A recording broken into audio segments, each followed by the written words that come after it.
1. Paham negara Indonesia. Dasar yang 3 di atas itu membawa kita kepada suatu susunan negara yang berdasar kepada barang dan keadaan yang nyata. Tidaklah kita hanya bekerja di atas meja tulis di dalam kamar seorang ahli negara yang bercita-cita mengawan. Tidaklah kita bergandengan dengan pikiran-pikiran Plato dengan res republikanya, Aristoteles dengan politeanya, Thomas More dengan utopianya. Melainkan semata-mata kita berlaku, mendirikan dalam waktu peperangan suatu negara baru yang kuat dan dapat bertahan dengan abadi dalam waktu damai dan perang. Dan negara itu meliputi seluruh bangsa Indonesia, daerah tumpah darah yang tentu batasnya dengan mengingatkan susunan seperti ternyata dalam persekutuan desa, nagari, marga, dusun, dan lain-lain. Dan mengingat cita-cita negara yang berkedaulatan. Negara rakyat Indonesia ini baiklah saya kirakan dasarnya dengan mengemukakan lebih dahulu sifat-sifat yang tidak dapat dipakai dan sifat-sifat yang menurut pikiran saya harus dijadikan syarat mutlak. Sifat dan syarat ini ialah ringkasan dari pikiran-pikiran yang berhubungan langsung dengan dasar yang 3 itu. Negara rakyat Indonesia adalah lepas daripada syarat-syarat yang tersebut di bawah ini, karena dalam asas tujuannya bertentangan dengan keterangan-keterangan yang tersebut di atas. 1. Negara rakyat Indonesia menolak segala tata negara atau bagian-bagian yang melanggar dasar permusawaratan, perwakilan, dan pikiran.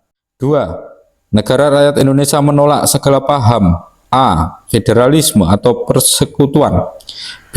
Feodalisme atau susunan lama, C. Monarki, kepala negara berturunan, D. Liberalisme, E. Autokrasi dan birokrasi, F. Demokrasi Barat. 3. Negara rakyat Indonesia menolak segala dasar penjajahan dan segala sisa-sisa yang berasal dari zaman penjajahan Portugis, Inggris, Amerika, dan Belanda yang semata-mata dibentuk untuk menguatkan penjajahan kerajaan Belanda atau peradaban Barat. Negara Republik Indonesia ialah suatu negara kebangsaan, etat nasional yang merdeka dan berdaulat penuh. 4. Negara rakyat Indonesia menolak paham pemerintahan istibdadi seperti pemerintahan Fir'aun dan Namrud, menolak paham pemerintahan khilafah, kekuasaan rakyat atas golongan yang berilmu dan berkhidmah, menolak paham pemerintahan filsafatiyah, yaitu pemerintahan kekuasaan cerdik,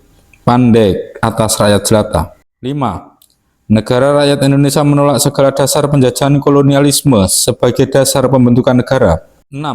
Negara rakyat Indonesia menolak segala tindakan yang akan mengecewakan kedaulatan negara dengan menjalankan kebinekaan. Dengan menolak ke-6 paham di atas, maka negara rakyat Indonesia dengan segala kesucian akan mewujudkan paham-paham yang di bawah ini. 1. Romawi. Negara rakyat Indonesia ialah suatu negara persatuan yang tidak terpecah-pecah, dibentuk di atas dan di dalam badan bangsa Indonesia yang tidak terbagi-bagi. Negara rakyat Indonesia ialah negara kesatuan atas paham unitarisme. 2. Romawi. Negara rakyat Indonesia mempunyai satu kedaulatan yang dijunjung oleh kepala negara dan oleh daerah dan rakyat Indonesia.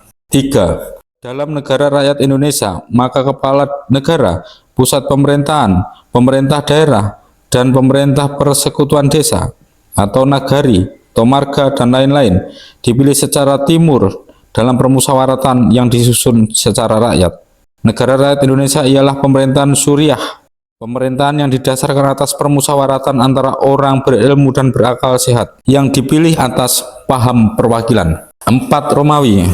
Permusawaratan, pemilihan, pembaruan pikiran menjadi dasar pengangkatan dan segala pemusatan urusan negara. 5. Romawi.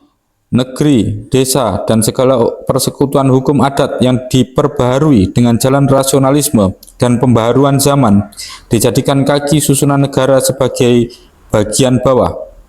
6. Romawi. Pemerintah pusat dibentuk di sekeliling kepala negara, terbagi atas A. Wakil kepala negara, B. Satu kementerian sekeliling orang pimpinan kementerian, C. Pusat parlemen balai perwakilan yang terbagi atas majelis dan badan perwakilan rakyat. 7. Romawi. Antara bagian atas dan bagian bawah dibentuk bagian tengah sebagai pemerintah daerah untuk menjalankan pemerintahan urusan dalam Panggreh Praja. Sekarang memulangkan kekuasaan kepada negara Indonesia dan pemerintah urusan dalam bagi seluruh Indonesia disusun kembali. 8. Romawi. Negara rakyat Indonesia menjalankan pembagian pekerjaan negara atas jalan desentralisasi dan dekonsentrasi yang tidak mengenal federasi atau perpecahan negara. Kemudian Suroso Wakil Ketua. Tuan pembicara, saya rasa salah paham. Sebagai diterangkan oleh Tuan Ketua, Tuan Rajiman, tadi yang dibicarakan ialah dasar-dasar Indonesia merdeka. Kalau saya dengarkan yang selanjutnya tadi ini juga tentang bentuknya Indonesia merdeka, kalau sekiranya sudah cukup, hendaklah membicarakan dasar-dasar itu. Sekarang Tuan saya persilahkan.